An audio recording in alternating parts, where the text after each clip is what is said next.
Trending ngayon ang singer content creator na si Jeong matapos mag-viral ang video nito kasama ang anak at asawa habang puma-party sa La Union.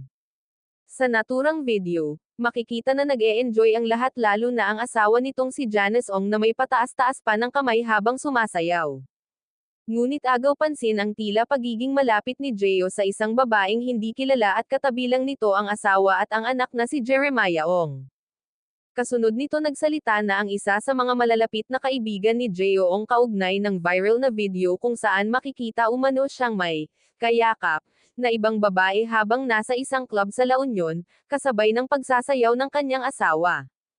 Ayon kay Gerald Leo Salvador Mabakiausa, inilagay umano si Jeo sa DJ booth upang maiwasan ang siksikan ng mga tao. Elevated ang lugar kaya hindi kita sa angle ng video and camera na nakaupo lang siya doon at sobrang sikip ng area.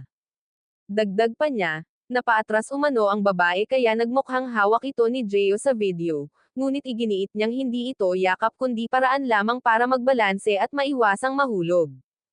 Ipinaliwanag din ni Gerald na may iniindang mga sakit si Jeo, kabilang ang mga pilay mula sa mga nagdaang aksidente at surgeries, dahilan para mas maging maingat ito sa kanyang galaw upang hindi masaktan muli. Ayon pa sa kanya, maging sa mga nagpapapicture kay Jeo ay madalas daw niyang hawakan ang mga ito hindi para dumikit, kundi para manatiling balanse at maiwasan ang aksidente. Aminado si Gerald na maaaring mabigyan ng ibang kahulugan ang mga larawan at videos ng content creator, ngunit hiniling niya sa publiko na huwag na itong palakihin pa.